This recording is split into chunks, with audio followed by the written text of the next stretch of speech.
Hello and good evening. Welcome to the fourth session of Province webinars.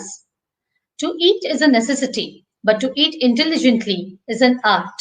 So today it's our pleasure to meet the nutrition expert Swati Chandrasekhar ma'am, a well-known and respected nutritionist with over 20 years of experience. She has worked on projects for United Nations as well as with biggest names in the corporate world.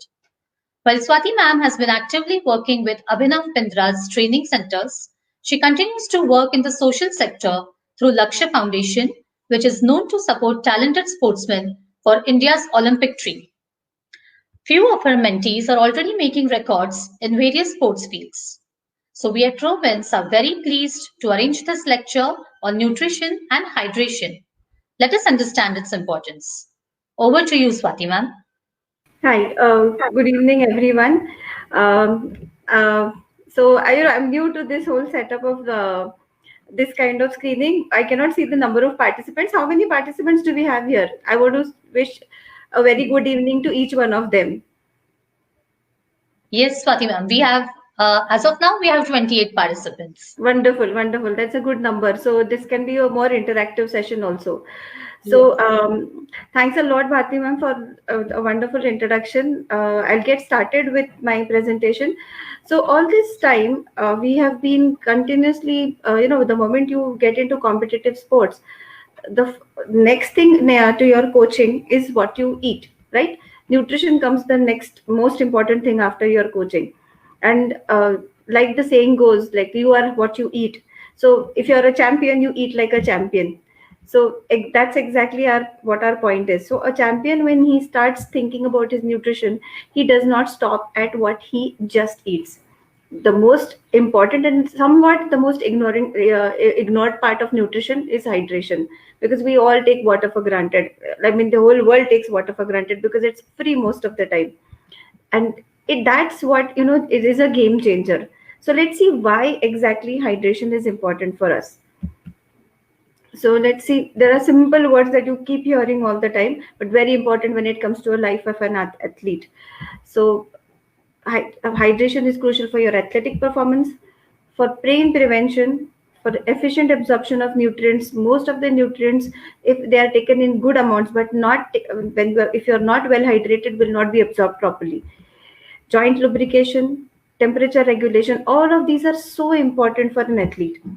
Prevention of headaches, very common when you are doing these tournaments which are in areas where the temperature is really very high, the kind of temperature you would not be expecting.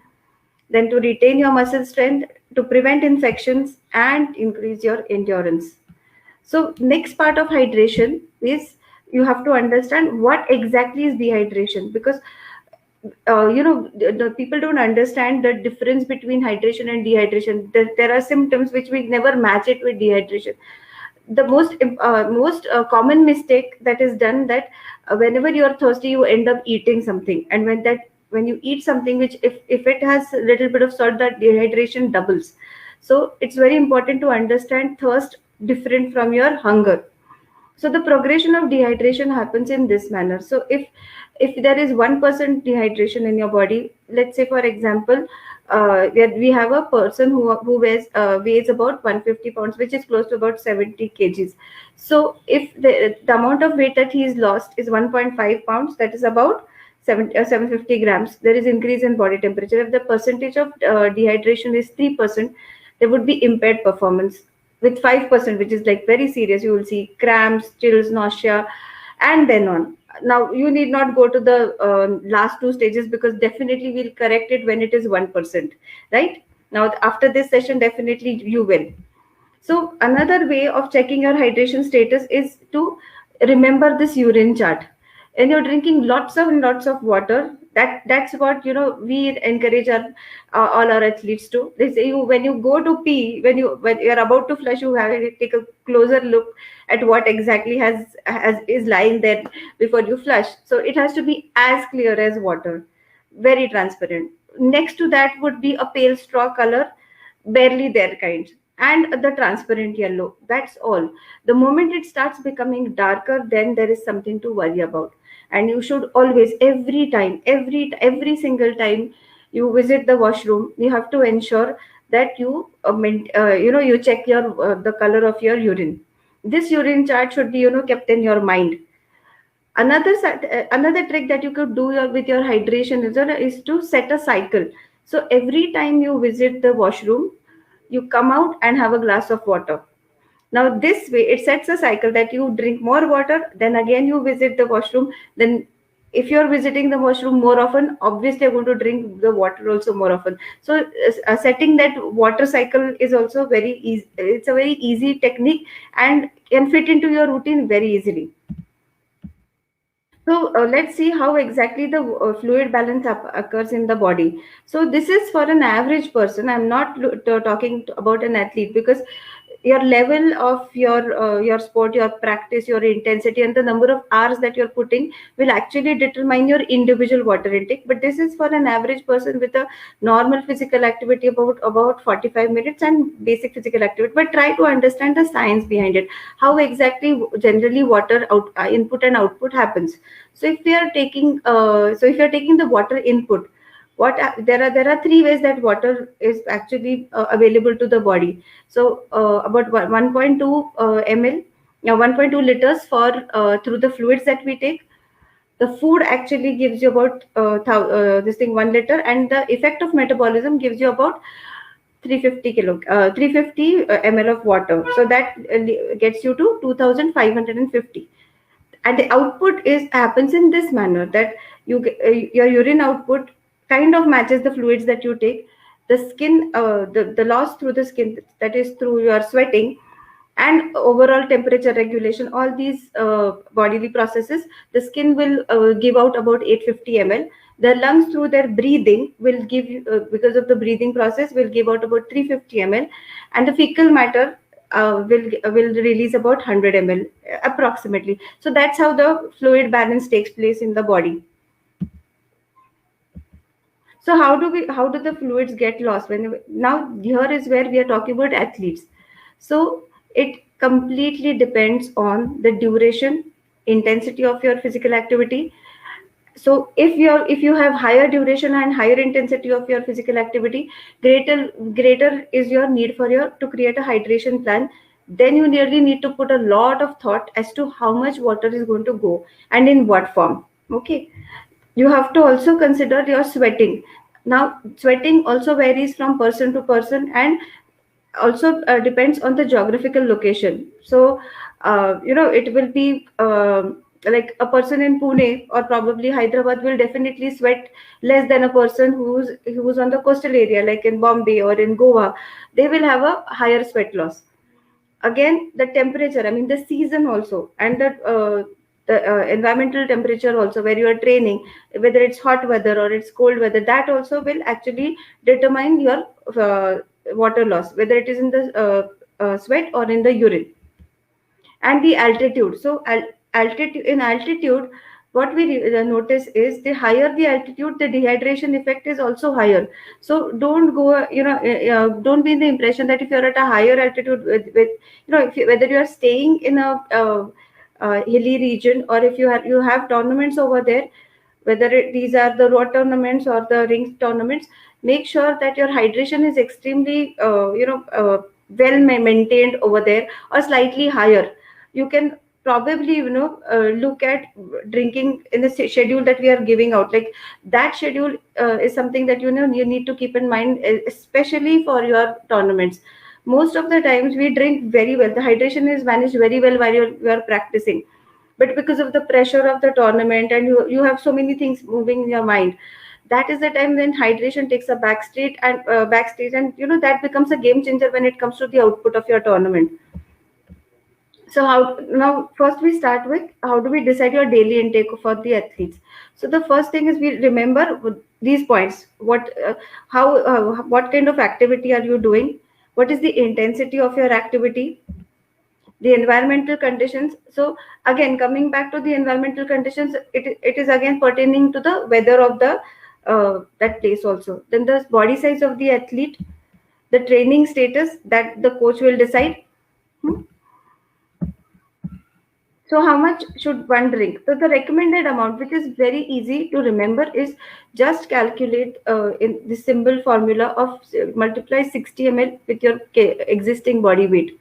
So let's say, for example, I have a skater who weighs 30 kgs. How much the water intake is going to be? Close to about 1800 to 2 liters. Okay, that has to be well distributed. Now, the best way to do, for hydration, the rules are that before the activity starts, so whether it's your tournament or your practice, make sure that you drink about 500 ml water 2 hours before the physical activity becomes. That is the basic 500 ml. Another 200 to 300 ml right before you start exercising or you start your training. Now, during the activity, we do not give you like a measurement, right? But it is always better that you take 4 to 6 big gulps, mouthfuls of water. Fill your a mouth like a balloon. That much water, 4 to 6 gulps every 15 to 20 minutes. This ensures that you are hydrated throughout. You don't get any kind of fatigue. So there is no point in getting dehydrated and then hydrated. It's better that you are hydrated throughout. Don't let that hydration status dip, because it takes some time to then come back to normal. And after the activity, this is where again it's very important, because most of you are having some protein smoothies or some protein drinks apart from the water that goes in a protein drink. So ideally the consumption should be for every 30 grams of protein powder that you take, you will be mixing it with about 330 ml water, maybe 350 or 400 ml water. But make sure that you cover up the rest for about, you need to drink another half a liter in some time, so that the amount of water that you have the amount of water that you are taking now will balance the dehydration that has happened in the 1-2 hours of physical activity that has happened. Also, if you cannot drink, there is another way that you eat your water. You try to have fruits and vegetables which are high in water content. So everything, all watery fruits. So maybe it is melons, it is citrus fruits, or if you're taking vegetables also, you take lots of leafy vegetables, salads, tomatoes, cucumbers. All of them will help you replace your water at the same time, give you give you that relief that you don't have to drink too much water. On the days when you're going to take absolute rest, so let's say that will be one day of the week. So that time, what do? Now you are definitely not going to train so much. So you look at it as you are following the rule of 8. The rule of 8 is that you drink 8 glasses throughout the day, which are about 250 ml, 250 ml. So because the glasses in India, glasses vary in each house. So if you are, there could be a 150 ml glass, or it would be a 200 ml glass. So remember, the glass should be about 250 ml, or even simpler, the rule of 8 can be read as the rule of 2. So at least 2 liters throughout the day should happen on an absolute rest day. Now, how to keep checking hydration? So to avoid dehydration, you have to check your sweat loss. If you have not checked your sweat loss, I'm going to teach you how to calculate your sweat loss. But remember this, like it should not be more than 2%.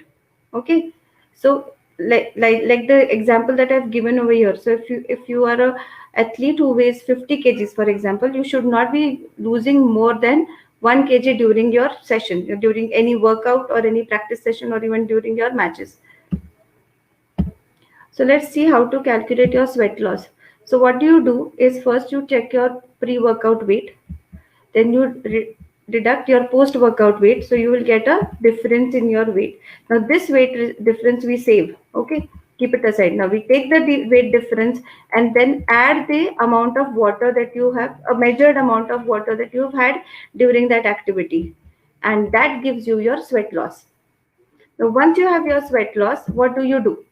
Now, okay, so once you have your sweat loss, let's say your sweat loss is about 1 kg, or probably 750 grams. So in the first 1 hour, you will not take that entire amount together. You will take about 60 to 70% of your sweat loss, and then gradually increase the amount, and you'll cover it in the next 3-4 hours.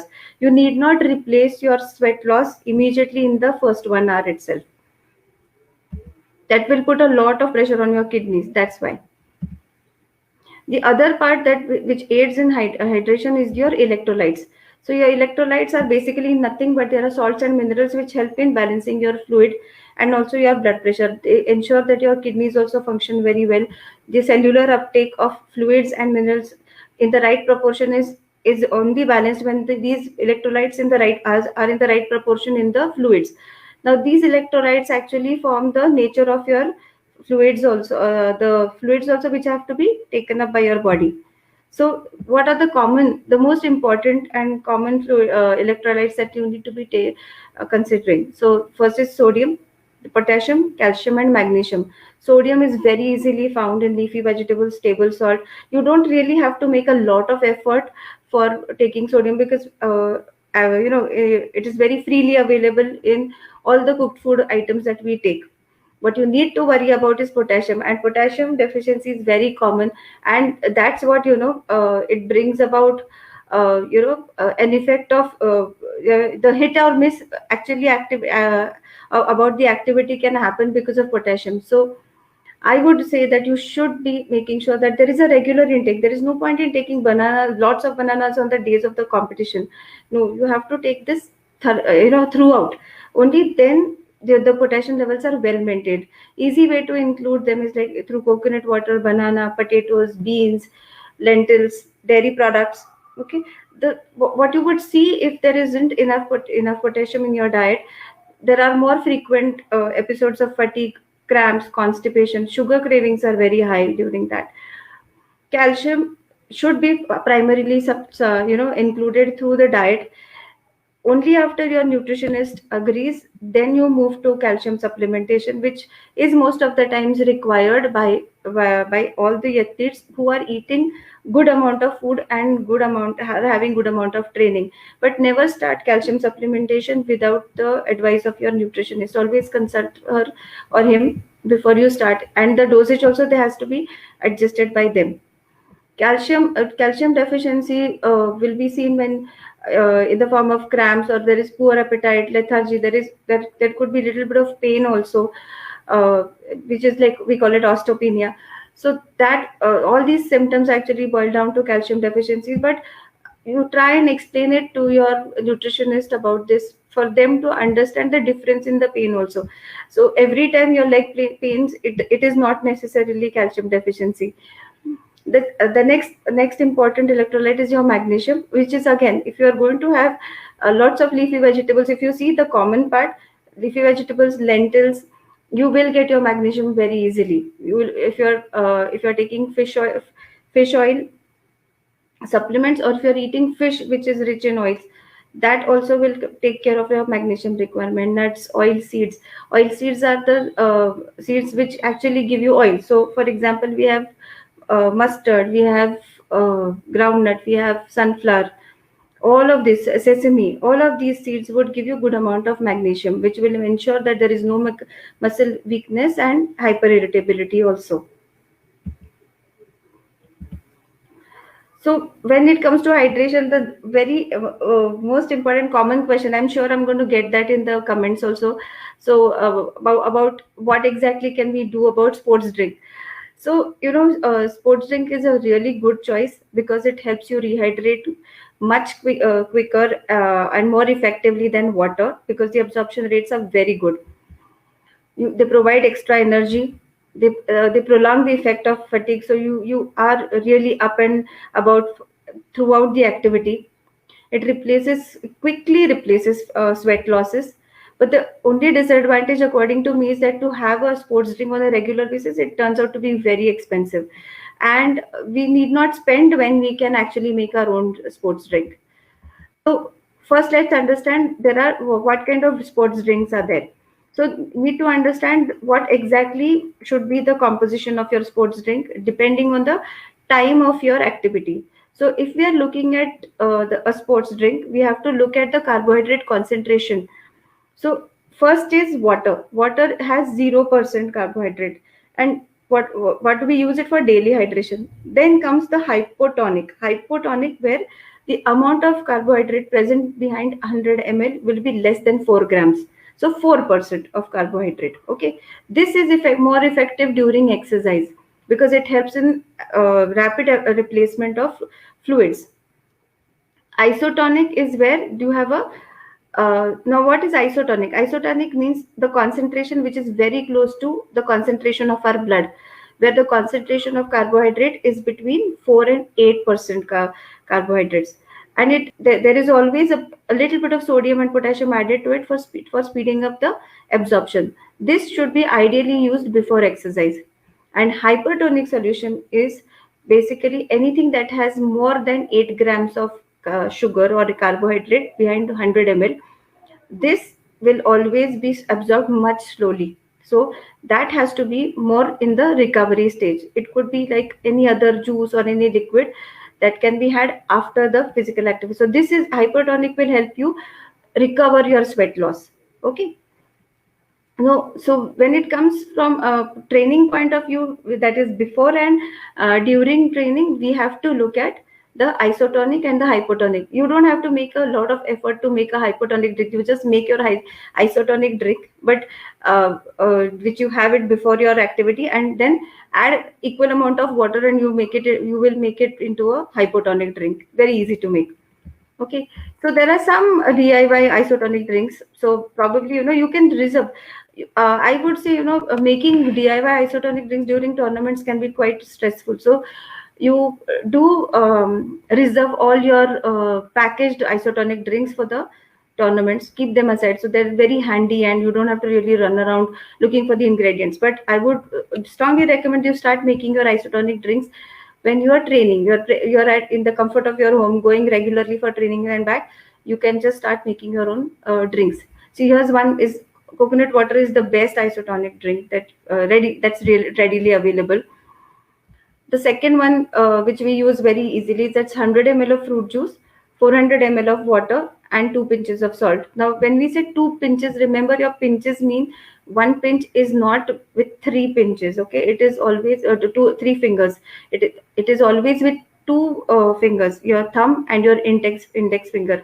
When you pick up the salt, you will dust off the excess from the side like this, and then you will just take those 2 pinches of salt. It's very important that your salt is not more in your isotonic drinks. You can also look at making an isotonic drink with 3 tablespoons of lemon juice, 450 ml of water. Now this water can be infused with ginger. Just crush a little bit of ginger and put it in slightly warm water. Allow it to come to room temperature, and then you add your lemon juice and honey to it. So this ginger infused lemon water is also very good, very good for inflammations also. Then we can look at another formula which is very close to Gatorade. So this is 500 ml water, 3 tablespoons of honey, or you can put date syrup, or you can put molasses. I don't know the Marathi name for molasses. It is called kakvi, which basically it's a byproduct of jaggery preparation when they are boiling the sugarcane juice. That's also very nutritious. So these are different types of sugars that you can put. About half a cup of hot water is required so that the honey or this thickened syrup mixes very easily. Then you add 15 ml of lemon juice, about 1/3 cup of orange juice, and half a teaspoon of salt. This quantity is a little higher, so half a teaspoon of salt over here. So these are the kind of drinks that you can make. So I would want you to start incorporating each and every item that I have told you. So understanding your hydration status, checking your dehydration, checking your urine color every now and then. If possible, whenever you can, try and check your sweat loss, and take care of your hydration through these isotonic drinks. I would want you to ask me more questions, because I've kept more time for questions based on the hydration topic.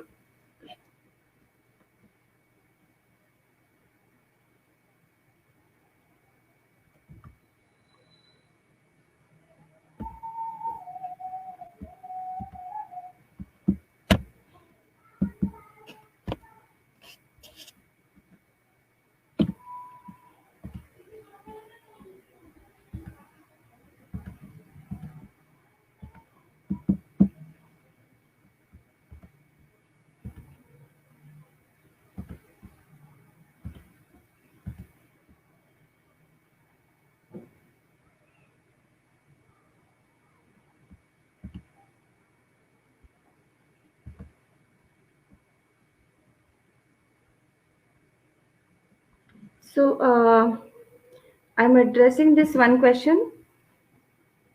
We are often confused about the right time to drink water. Is it before having food or during the meal or after the meal?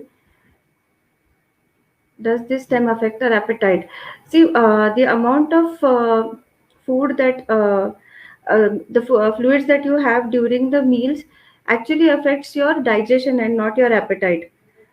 I would not encourage you to drink lots of water before or during the meals, and even after the meal. Taking few sips is good, but I think you should always leave your meal times and then concentrate on the rest of the time for drinking your fluids. Too much of water during meal consumption will dilute your digestive juices, and it will give you a lot of discomfort after the meal is over. Uh, Mr. Prasad is asking whether you can take protein shakes. Yes, the protein shakes can be consumed after the training. In fact, they have to be consumed within 20 minutes after your cool down and stretching. But it all depends. Your requirement for a protein shake can also be should be determined by your nutritionist and your coach. After their discussion, then they would be able to tell you whether you have reached the stage where you should start protein supplement. I When I'm talking to children, I always explain them the concept of how to use supplements. So supplement is like when you are appearing for an exam, you don't start writing on the supplement. You finish your main paper that is given, answer sheet that is given to you.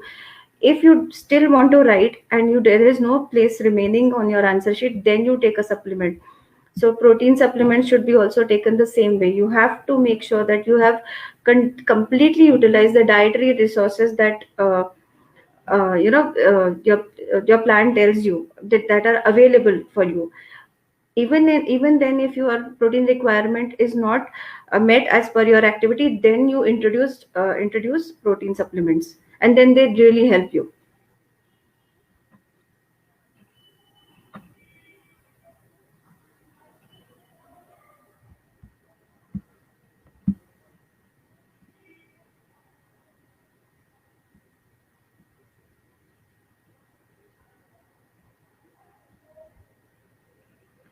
um,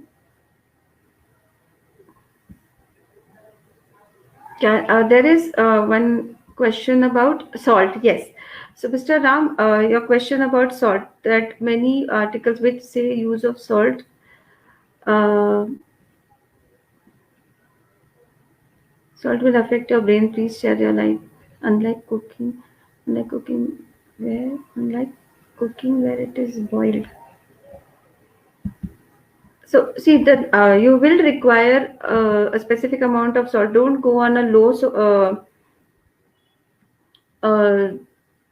a low sodium diet. It definitely affects about your brain activity, but there has to be a balance. You cannot have absolutely salt free foods, and at the same time you should not have too many salted items. Basic salt required for cooking is more than enough to maintain your sodium levels.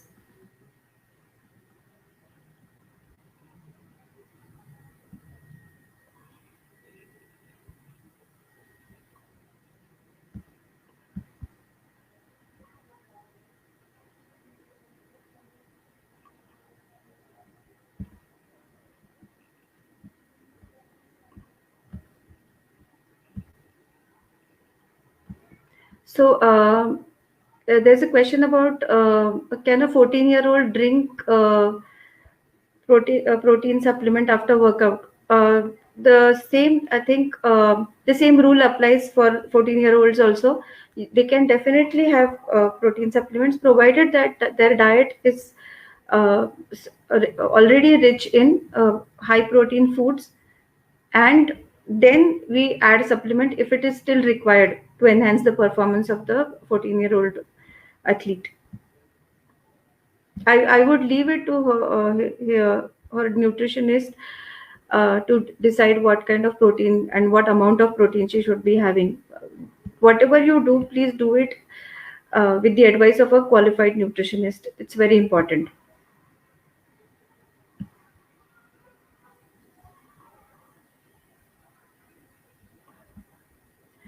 So to identify the right amount of consumption is to refer to your urine chart, the urine color chart.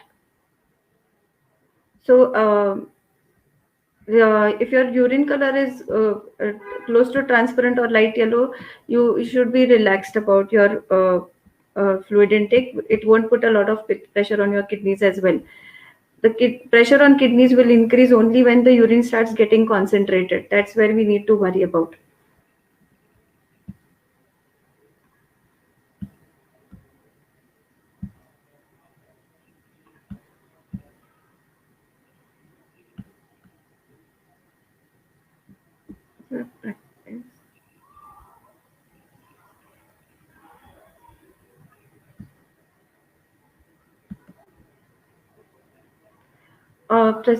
Prasad sir is also asking about something we get. Sometimes we get stomachache after fluids during training, and how to manage this. So if you are taking fluids in a lot of quantity, if you've stayed without fluids for a long time and then you suddenly add a lot of fluids at one go, then there would be slight minor cramping in your stomach, or you might experience a little bit of pain. So the best tip to that is start sipping your fluids very slowly. Don't take a large amount of water at one go. There is also a question about what we should drink. If we can drink lemonade during the workouts. If your lemonade has the if you look at the rules of making a drink isotonic, if you're going to make your lemonade in that with that formula, definitely you can drink lemonade during your workout.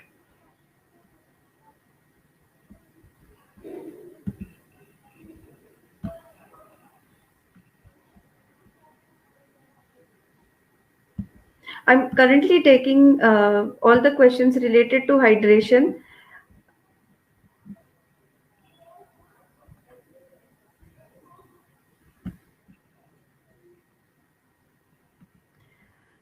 You can consume, see, basically don't take too much of chilled water. I would say you can take cooled water. Definitely, yes, you can take.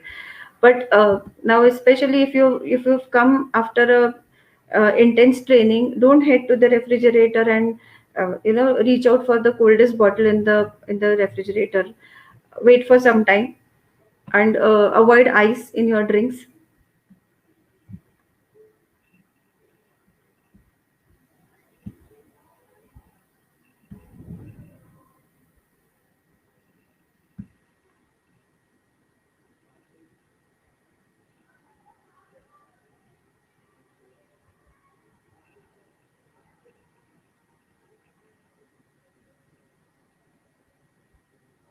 Is there any alternatives to protein shakes? Very much.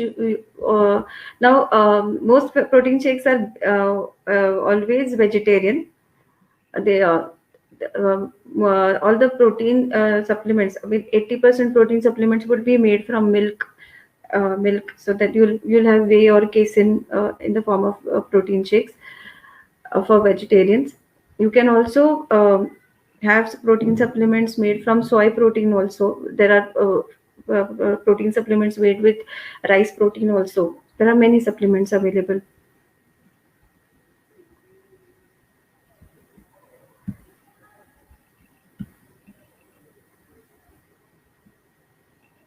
So there is a question about a 7-year-old child who drinks Bonvita, some kind of drink, and start any protein powder. There is no need to start a protein powder immediately for a 7-year-old. All these commercially available drinks, which actually they basically flavor the milk. There is very little amount of protein in it. It's loaded with sugar. So my advice would be try to get her off all these additives which are loaded with sugar to start with.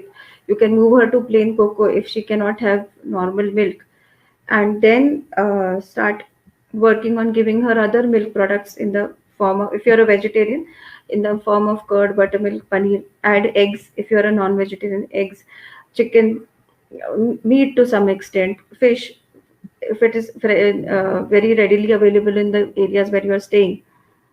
All these protein items are more important than adding a protein supplement to the diet of a 7-year-old.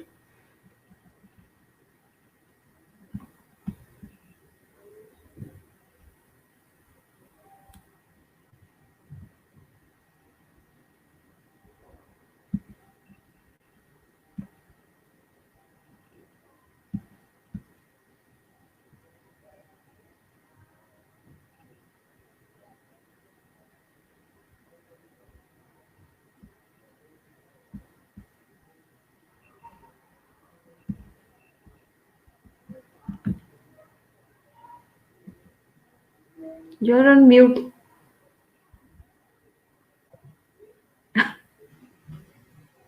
Oh, sorry. Am I audible now? Yes, very much.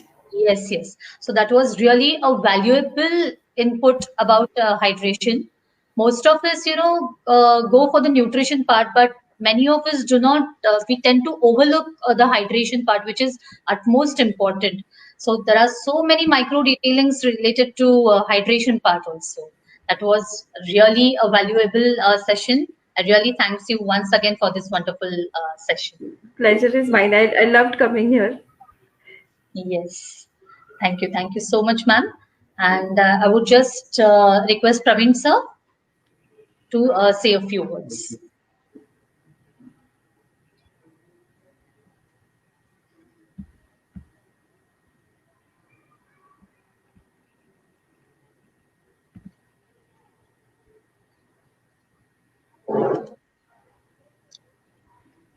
Good evening, everyone. Good evening, Swati madam. Good evening, sir. Thanks a lot once again from Province Skiing Academy for such a wonderful session. What Bharti madam already told regarding micro detailings miss हो जाते हैं generally.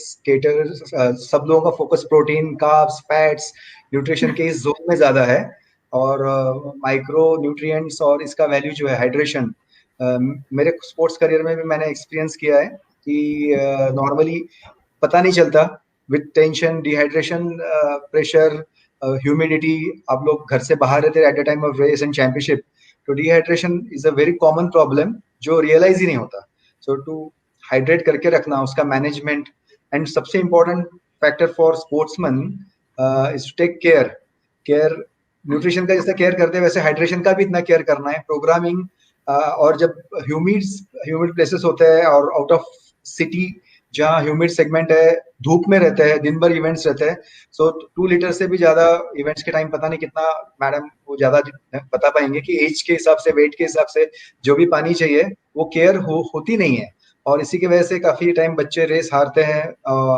पता नहीं चलता कि साल भर की मेहनत कहाँ वेस्ट हो रही है फटीगनेस ज्यादा होता है सर हेडेक्स होते हैं पेट में भी क्रैम्स और ये सब मैंने नॉर्मली एक्सपीरियंस किया है स्टूडेंट्स का सब तो पता नहीं चलता कि हाइड्रेशन लैकिंग रहता था तो डिहाइड्रेशन जो होता है सो आज आपने मैडम इस पे जो फोकस किया है on hydration topic hope so हमारे स्केटर्स और बाकी स्पोर्ट्समैन जो है they will extract valuable inputs और अपने लाइफ में इम्प्लीमेंट करेंगे स्पोर्ट्स करियर में स्पोर्ट्स लाइफ में उसको यूटिलाइज करके अपने गोल्स अचीव करने के लिए और सक्सेसफुल होने के लिए उसको ढंग से यूज करेगा आज की इन्फॉर्मेशन को होप सो उन्होंने कंटिन्यू करना चाहिए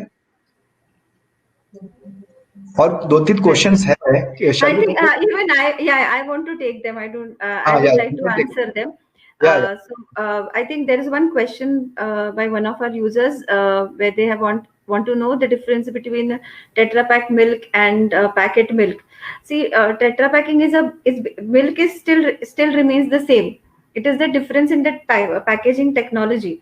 So you can very well have Tetra Pak milk if it's readily available for you. My own take on Tetra Pak milk is that I find it much safer to drink because going at the amount of adulteration that happens in packaged milk, it's much safer to have Tetra Pak milk because it's very very difficult to adulterate Tetra Packing or copy that technology, and so it's safer to have Tetra Pak milk. And there is one. Is there any more question related to hydration? Many people are asking only about protein intake. I want questions on water intake and hydration. Yes, today's topic is regarding hydration. Yeah. So shall I take one question? Shall I ask one? Yes, sir. From Mr. Raju Sahakari. Varun is 6.5 years old. He gets up at 6:30 a.m. and starts exercise by 7 a.m. How much water fluid he should consume before exercise? I think Varun is small enough. We can just have about 150 ml to 200 ml water to get started, and we can always give him a bottle of water which he keeps sipping. Okay, that way. Anyway, I think all the questions are over. I hope I have not missed any. Yeah, most all important questions. One more, I will check it out if anything. Yeah. Kutla. There are questions regarding protein shake and all out of hydration topics are there. So we'll try to cover their quick queries later. I have, like I've mentioned, remember the examination rule. Use your main paper first and then go for the supplement. So make sure that your diet is first having adequate amount of protein and then move to your supplement. There is no point in having less dietary protein and then adding a supplement. Then you are unnecessarily putting a lot of pressure on your organs for for having something more synthetic. Right. One question related to our topic is from Sachin More. Is drinking ORS or Glucon-D advisable? So, Sachin, you need to increase the dilution. ORS is meant for dehydration, the clinical dehydration, where you are expected to be lying down after that. But when you are in an activity, you will be active throughout, right? So you just have to increase the dilution. You have to add more water to the electoral formula or the ORS formula also. So it has to be 4 to 8%. So 8 grams for 100 ml. That formula. Okay. Okay. One more question is there from Ishan. Is 8-year-old. Drink water and feel vomiting during practice. Then probably Ishan is drinking a little more water than he can actually take. So we should encourage Ishan to have small sips of water, and he should not immediately gulp that water. What probably he can do is just roll it around his tongue first and then sip that water. That will ensure that he doesn't get that vomiting sensation. And don't push him to drink too much water at one go. Small sips of water, like how I've explained about gulps of water, like 4 to 6 gulps of water every 20 minutes works well. Again, there is a question for protein powder. Mostly, they should mention their name, age, and seminar on nutrition regarding topic again, maybe in future. Yes, definitely. So there's one question about drinking Glucon-D during workout. During workout, you need to have a hypotonic drink. So you make sure that you're for 100 ml, you are putting 1 teaspoon of Glucon-D. Okay. That is good enough for the practice sessions. Anyway, thanks a lot, madam. Once again. Thank you, Praveen sir. Thanks for the opportunity. Thank you for answering all the questions till last. And thanks a lot, skaters and parents. We'll be having next webinar on 20th at 5:30. We'll be intimated on WhatsApp group and this Facebook page also, Province Webinars. Okay then. Happy Sunday. Take care. Have fun. Enjoy. Bye-bye. See you. Thank you. Thank you, madam. Thank you.